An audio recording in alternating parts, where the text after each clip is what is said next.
This is Callum Johnson, and you're watching Sporting Icons.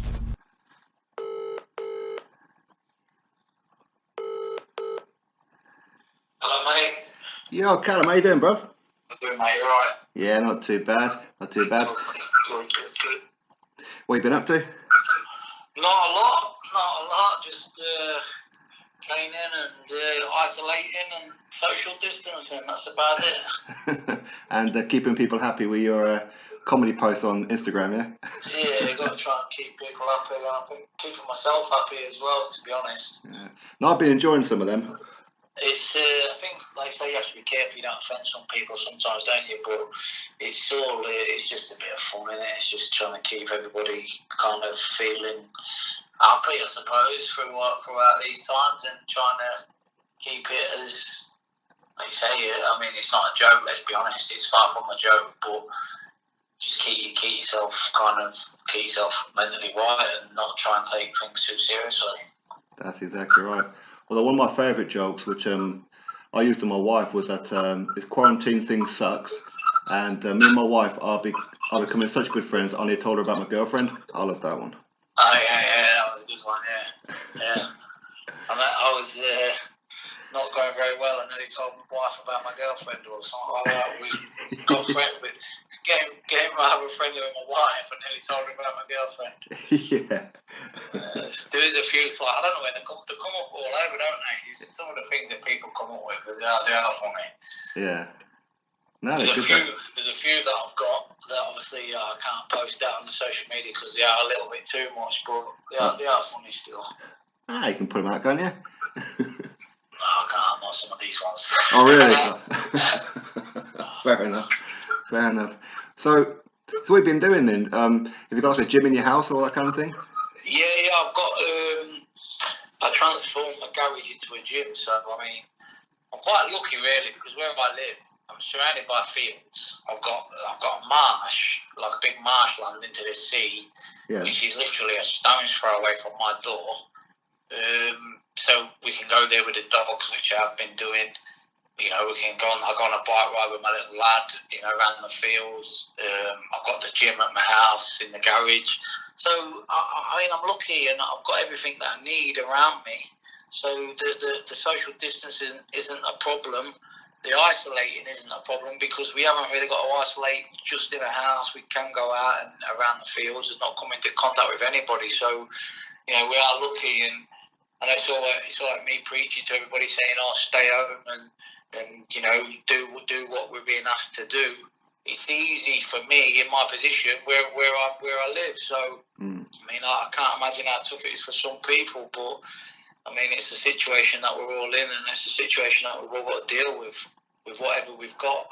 That's right. I mean, for me, I think that the hardest bit is the fact that I always seem to need something from the shops, which is like, you know, you've always got to go out. And we've got a local. I mean, we've had local deliveries from the butchers. Yeah. We get our vegetables delivered, so we're pretty sorted in that way. Like I say, the missus does nip to the shop every few days, just a local shop. But again, it's okay because there's not hundreds and thousands of people in and out there all the time. It's just a local village shop, so it's obviously you've got to go out. People have got to go out, and you've got to go to the supermarkets to get your stuff what you need. And it's an impossible task to stay in. Let's be honest, it's impossible. But like I say, you just got to be sensible in what you go out for, why you go out, and when you go out, you got to look after yourself the best you can.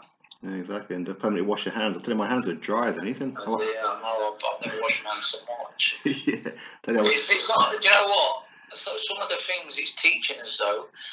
There's a lot of good habits that it's teaching us, and there's a lot of bad habits that we all did, or I know I did, that I never really sort of saw as bad habits. It was just the norm. And like you say, the things I'm doing now that I never did before, you know, I feel like it's making me a better person all round. You know what I mean? So you got to try and learn from this process. And I know there's bad things happening out there, but you got to try and take your own positives from it if you can. Well, yeah, that's exactly true. And just listen to the government's advice. At the end of the day, your reward is your life, isn't it? Exactly. You're not only protecting others, you're protecting yourself, and more importantly, you're protecting your family. And as it stands right now, that's my number one priority. You know what I mean? As long as my family are safe, that's all I can control. I can't control anything else. So. That's right. And how's your little lad getting on with it? I suppose you see it as a big holiday, all doesn't right. Again, as I say, we're going to the marsh every day, and the weather's been great, so that's helped massively.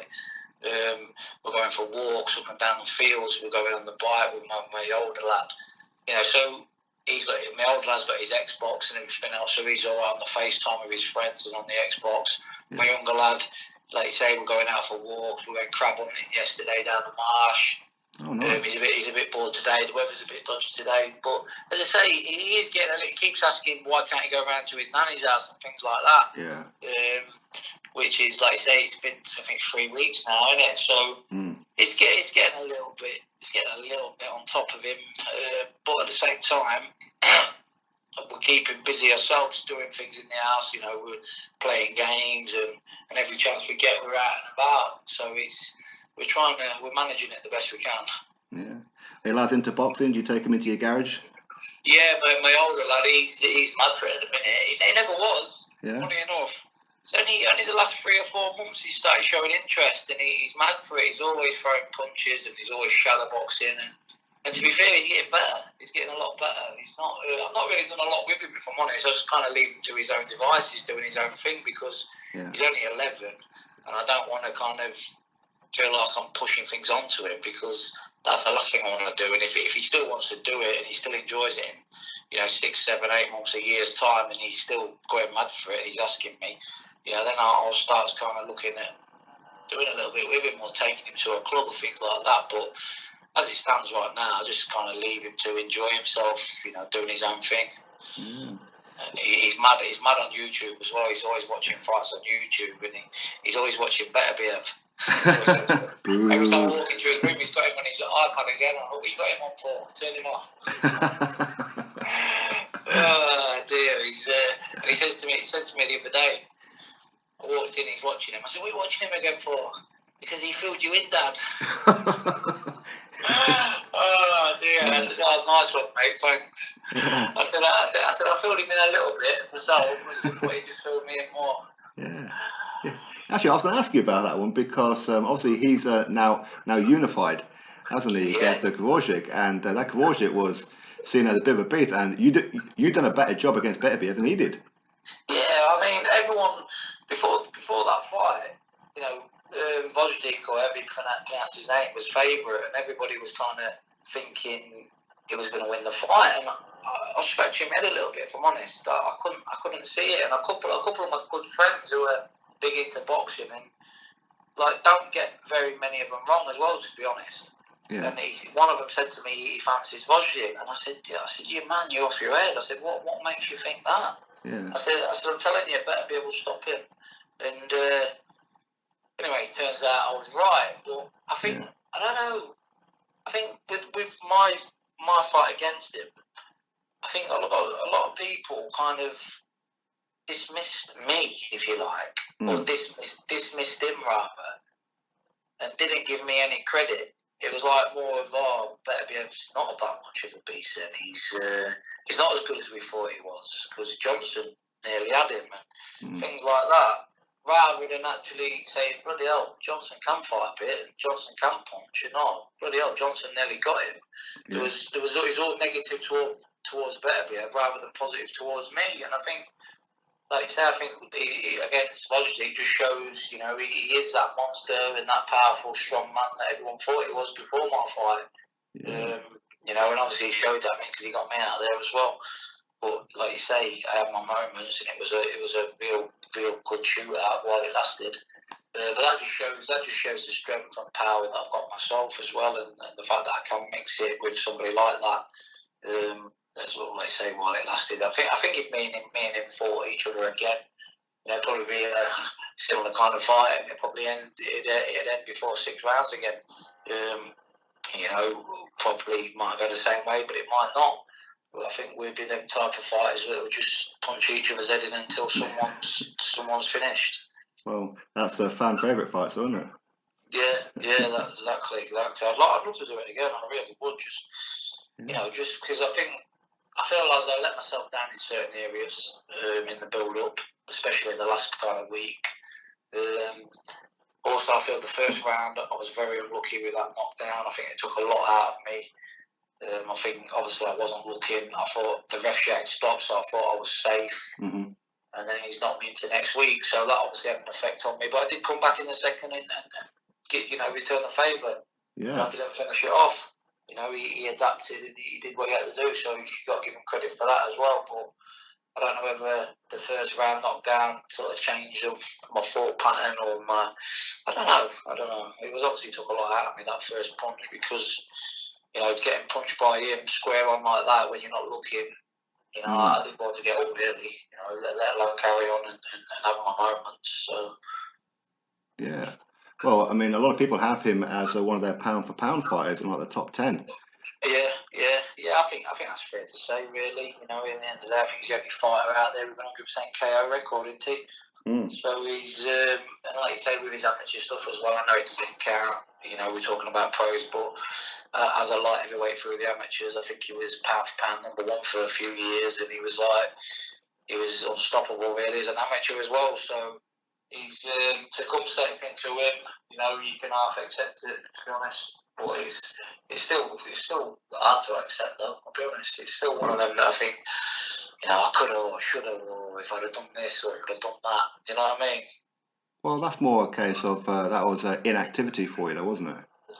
Possibly, but I don't read too much into that, if I'm honest, because I've been out of the ring over a year again now due to injury, which has been a story of my life and my career. But I've been out of the ring 2 or 3 times over a year, and I've come back with great performances. Like I've never been away. Like you say, I was 18 months. I was out of the ring when I boxed Frank. And I'd been out a couple of times before that. So it's kind of, we're talking about a totally different level here, but you look at Floyd Mayweather, he's been out there in 2 years quite often and come back, and he's looked like he's never been away. So, the ring rust and ring inactivity for me is something that I think it probably affects some people and not others. It depends on you yourself and how you deal with it mentally, I think. That's a fair point.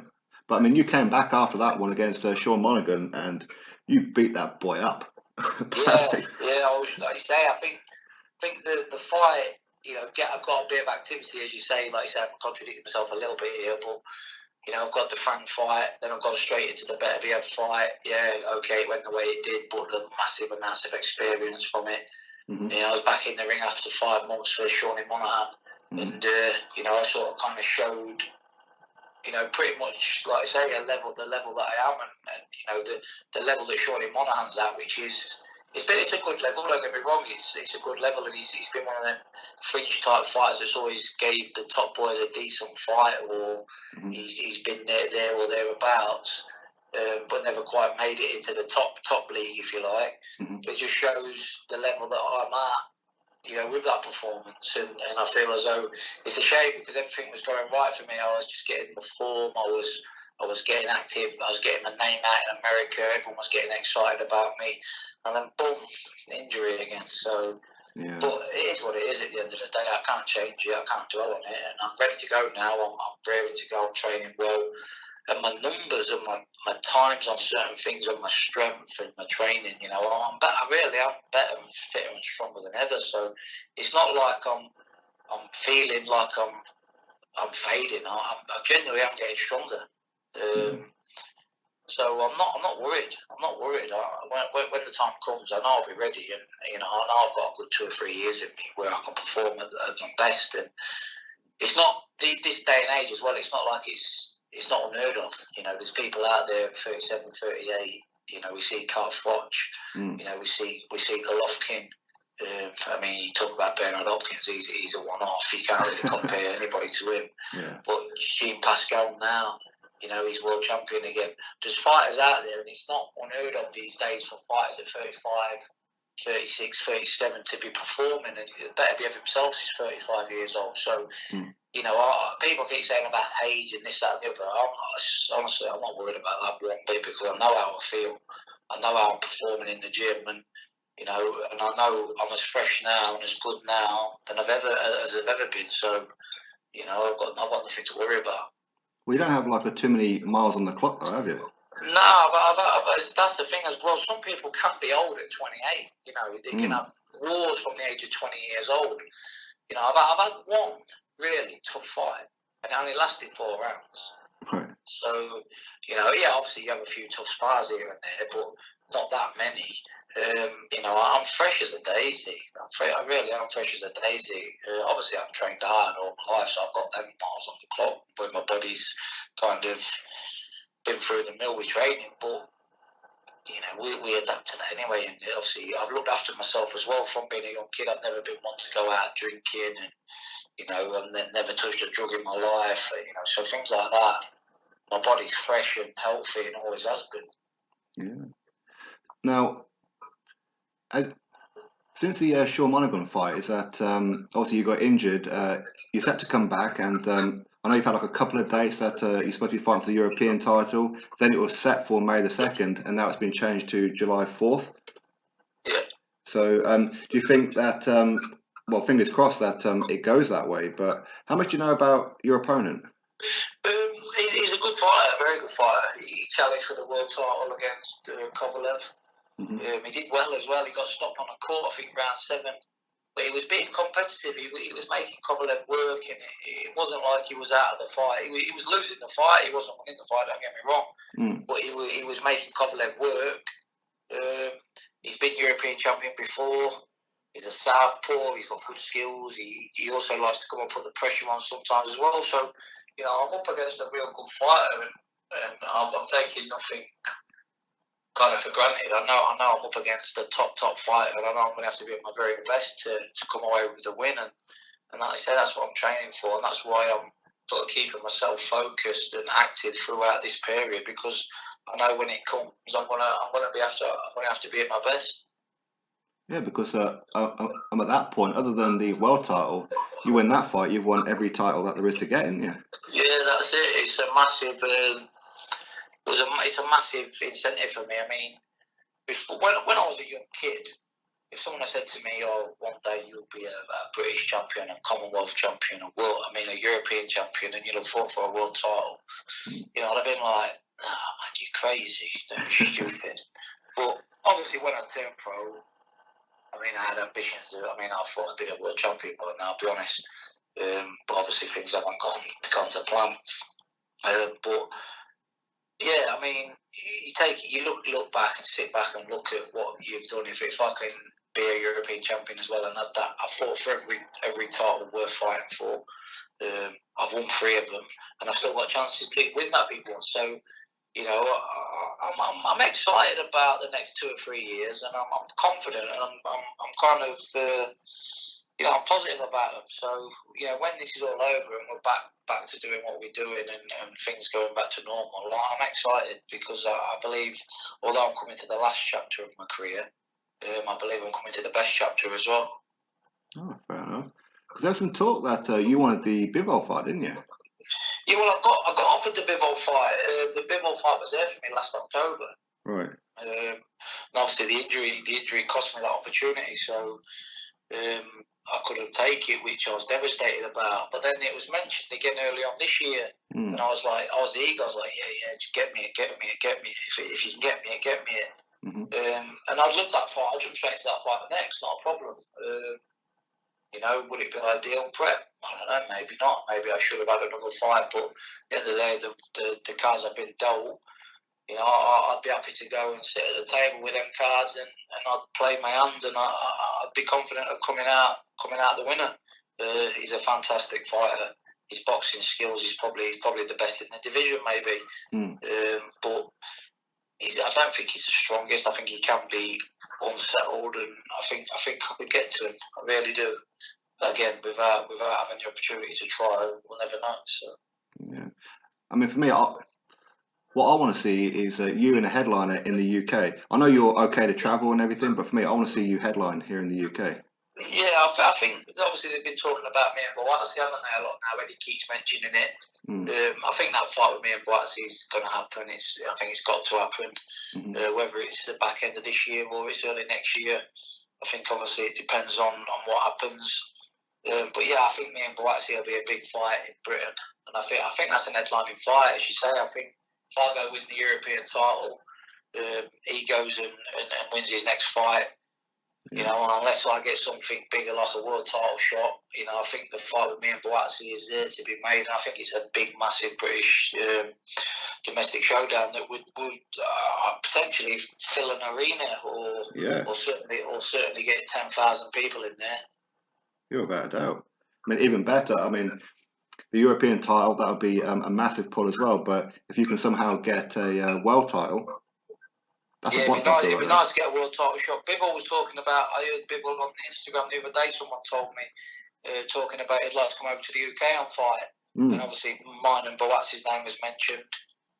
But Bivol knows if he wants to come over to the UK and he wants to fight me, he knows he can. So there's no messing about there. If he wants to do that, he knows I'm more than up for that.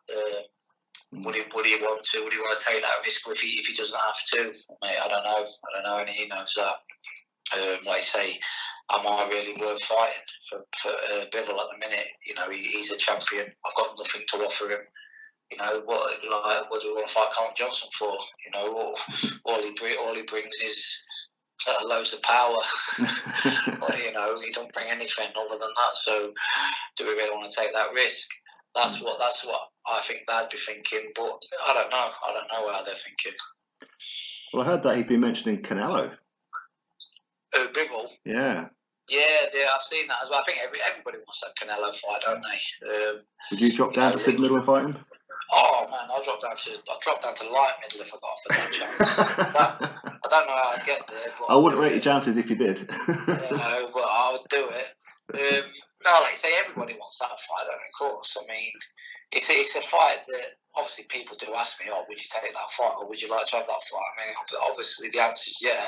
I don't ever think about it because I know it's unrealistic and it's kind of, you know, I've not got a world title, I've not got a massive name anywhere other than Britain. I ain't got a massive name in Britain even, but I've got a decent name in Britain. I've got an half decent name in America now as well, really. Yeah, I bet you have. But I haven't got the kind of name that, you know, is worthy for a Canelo shot. Even though I have got the ability and the strength and the power and everything that goes with it to really cause him problems. Don't get me wrong. I mean, the fighters that he'll fight or is going to fight, you know,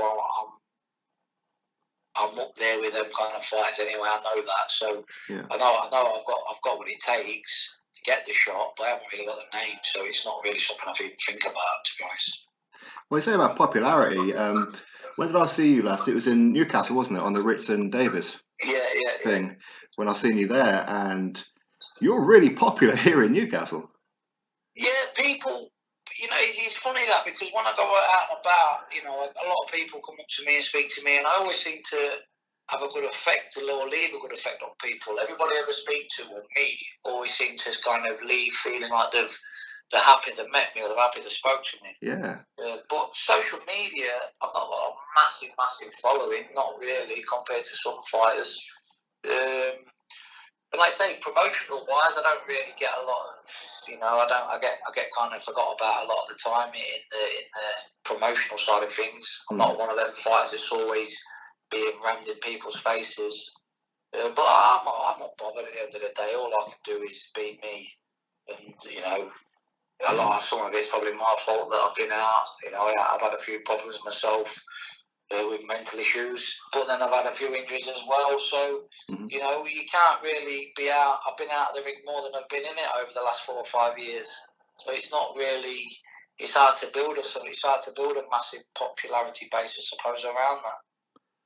That's the thing, because when I was there and there were so many people coming up for your autographs, for selfies, and this, that, and the other. And I'm thinking, you're really on the crest of a wave where you could then just be boosted. You get like a big fight, win the big fight, You're just like boosted up there.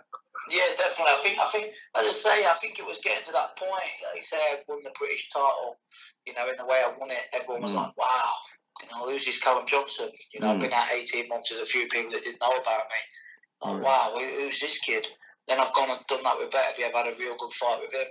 Like, oh, bloody hell, that was a good fight. He's a good fighter. And then I've gone and done that in America and displayed like I did against Shawnee Monahan. And it was like you say, it was on the crest of the wave. Everyone was like, this Johnson's serious. Yeah.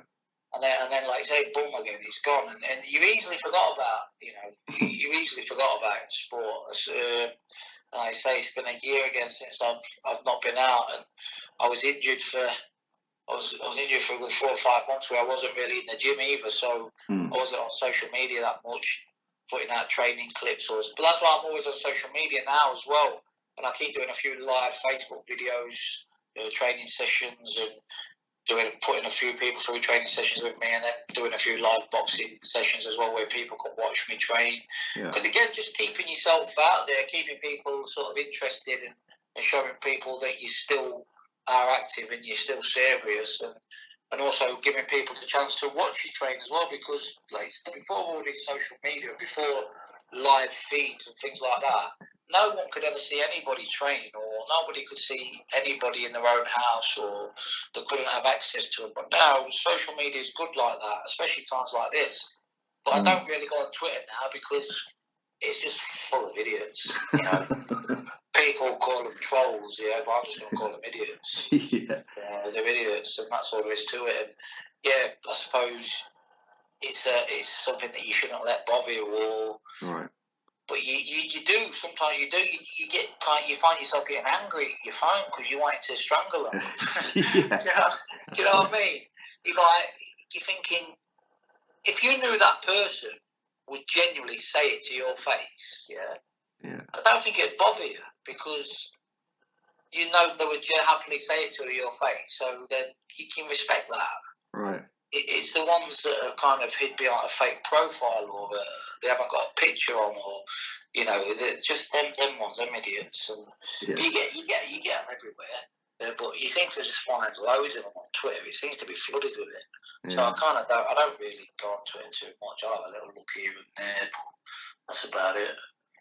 Now, I find it with trolls is that they are under the illusion that it's constructive criticism. It's not. It's just being a tit. Yeah, listen, it's like, the thing, they'll come out with like, oh, you're shit, you got splattered in 4 rounds. But they'll come out with that, and I'm thinking, hang about. Okay, you're right, I got splattered in 4 rounds, but let's look at the 4 rounds, look at the fight, look at the fighter I was against. It's not that bad. I'm not shit. You know what I mean? I'm not shit.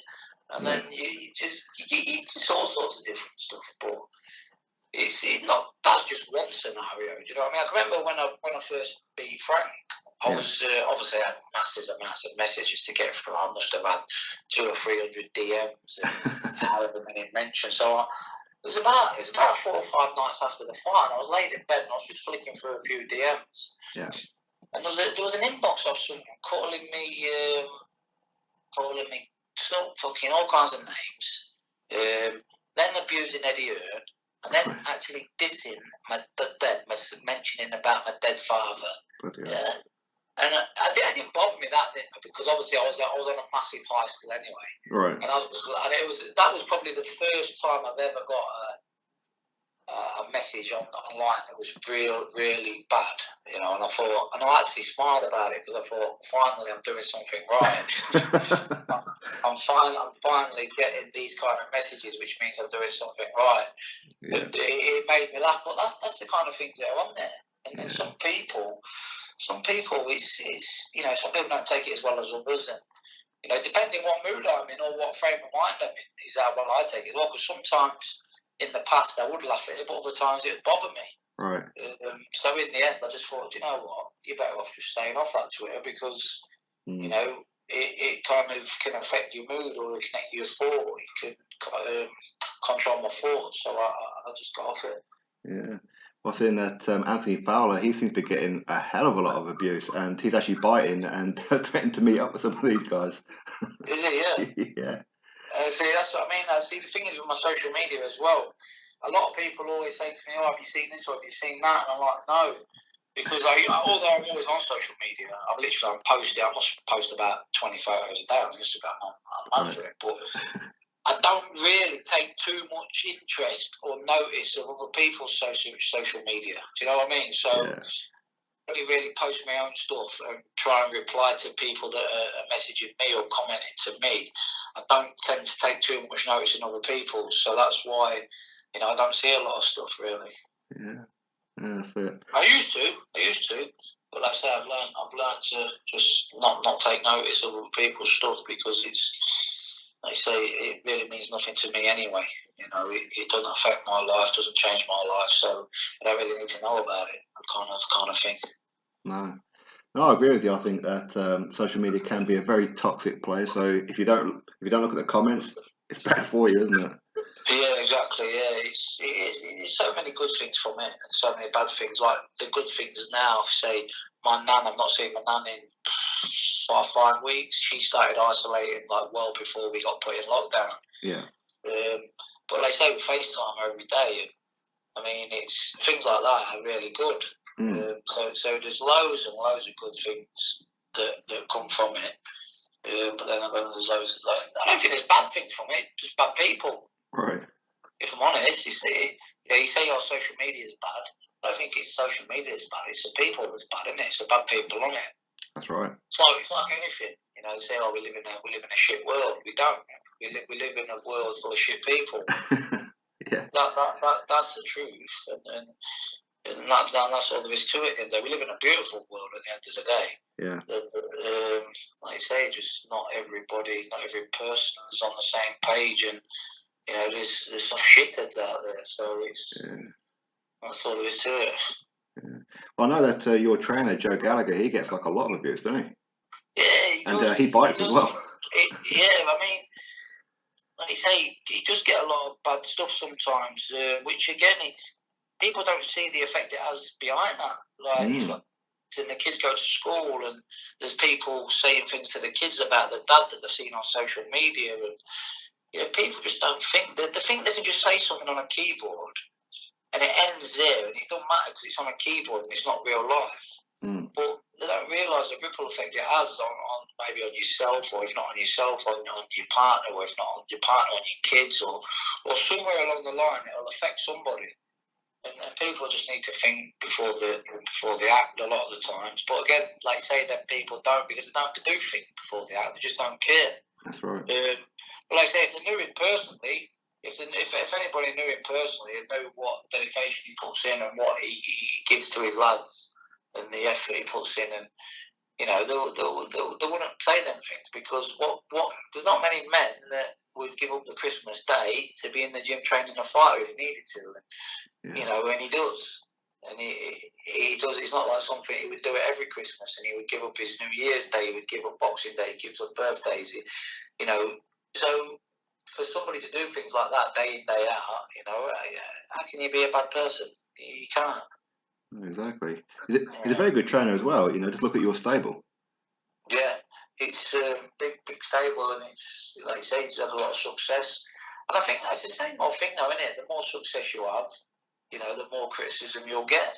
True. Because people always try and find somewhere to pull you down, because, they see someone doing well and they're always trying to find faults in them. And it's 90% of the time, it's from people who are not doing anything with their own life. Yeah. I see a quote once, and it says, "You'll never be criticised, or you'll never be," whatever the word they use, "by somebody doing better than you are." That's right. You know what I mean? You'll never be pulled down by somebody that's doing better than you are. And then it's true most of the time.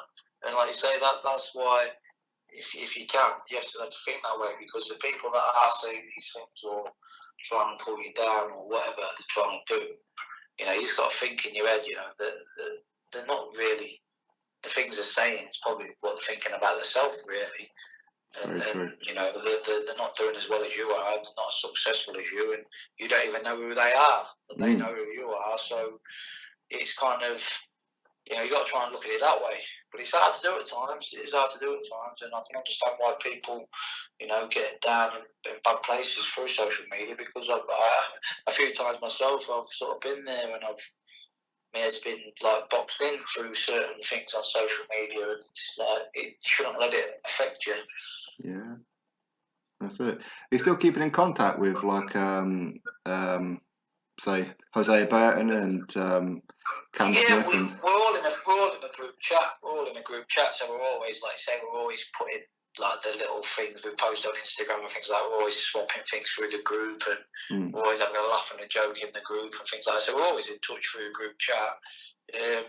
So yeah, we're, like I say, the group chat's firing messages in all day long, to be honest, from somebody.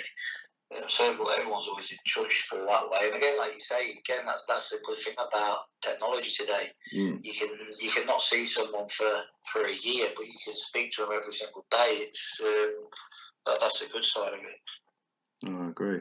It's a shame because I felt that Jose Burton was really going to stand out in this golden contract. Yeah, 100%. He'll win that. I mean, he was actually on the way to London. We was in the gym. And again, the message come through on the group chat. Well, I think he was halfway into London. I don't know if he'd got there.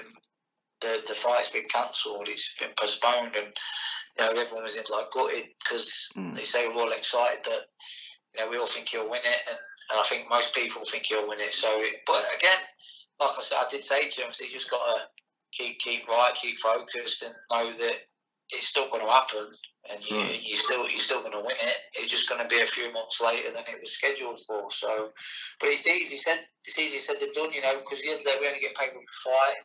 He's got a family to feed, and it's hard. It's hard boxing. A lot of people out there think we get paid fortunes, and we got loads of money because we've been on telly a few times, and it's not the case. Yeah. It's unless you're sort of at the very top, and you're getting that pay-per-view money, or you kind of getting them big, massive payday fights. We're all in the same boat. Boxing, it's you have enough money to get by. Don't get me wrong, but it's not life-changing money until you get the big ones. That's right. Is there any news on Callum Smith about is he going to be fighting or in talks with Daniel Jacobs, or the rematch with Ryder, or because there's so many names I'm hearing about? I know as much as you, mate. To be honest, it's last thing I heard was obviously when we was in the gym. Everyone was like, the talk was that Billy was looking like Billy Joe's getting the Canelo fight, and there was talks of Callum and the Jacobs fight, and that's all I know really. Again, that side of things we don't really talk too much about with each other, because again, it's it's not really our business, if you like, and two, I'll speak to Callum more about. I'll ask him how his family is, how his little daughter is. I'll ask him questions like that rather than who you're fighting. What's happening with negotiations, things like that. We don't really speak too much about them kind of things. That's fair enough. I suppose that to you guys are probably like a sick of boxing, so when you go home, you want to change your mind about things. Like I say, everything. We only really see each other in the gym, and like I say, we're training anyway. Like I say, what's the point in asking who you're fighting next? Because at the end of the day, a lot of the time, Twitter finds out even before the fighter does, and that's not even a joke. I found things out on Twitter, about myself, and I'm looking at Twitter again. There's nothing about the thing. I'm thinking, what? Hey, is anybody not going to tell me this? Do you know what I mean? And that's how it is. Sometimes, if you want to know what's happening with your own career or your own fights, or when you're going to be fighting, just look on Twitter. There you go. It seems to Twitter seems to get told before you do yourself. Yeah. But that's it's not just me. It's kind of that's quite the same with quite a lot of people as well. It's not just me. Sometimes you think it is. Sometimes when it's happening, that's the negative side of it. You think it's just you that's kind of going through this, or it's just you that only finds shit out on Twitter. But it happens to a lot of people as well. That's very true. That's very true. But there again, I mean, I'm kind of guilty of it myself. I fully engage in we call it like boxing rumours. Yeah. Yeah, I mean, I kind of enjoy that. I like the whole build-up as to who's fighting who, and it's all right. I mean, don't get me wrong. For a fan, and everything else, it's okay, because at the end of the day, you're just a fan, and you're just wanting to speak about boxing and find out about boxing and everything else. So it's not really, it doesn't really put any pressure on you as such, or it doesn't mentally mess about with your head. When it's actually about yourself, and you're trying to find out when you're fighting or when you're not fighting, or who you're fighting, or will I get this fight or will I not get this fight, and obviously it's all like, then it scrambles your brain a little bit, if you know. So I think for a fighter, or me especially, I've kind of got to the point now where I kind of think, what will be. You know, don't worry too much about it. Just all you can do is concentrate on what you can do, and that's doing this stuff in the gym. And everything else will sort itself out. And I've noticed now that no matter how much you kind of stress about it, no matter how much you might ask, or no matter how much you look on social media or whatever, what'll happen's going to happen anyway. So just get on with your training, focus on yourself, making sure you're fit, and then that's it. That's what you can do. That's very, very true. So, have you heard from Eddie Hearn? Is he still optimistic about July the 4th? No, like I said, I don't really speak to Eddie, if I'm honest. I speak to him when I see him. I send him the old text, I hope you're okay at Christmas and things like that. But I don't really speak to him. Like I say, he's a busy man at the end of the day. He's got, I don't know how many fights he's got. And like I say, the chances of him seeing your message and replying to your message would be slim anyway. So, you know, you kind of just don't really worry about it and just crack on. And obviously, he's got his favourites as well. Let's be honest, he's got his favourites that you always see him putting out there and talking to and speaking about. So you just kind of just let him go with it and just again worry about his own self. So you're already when that day does come. That's it, exactly right. All right, Callum, I appreciate your time today. I do, No worries, mate.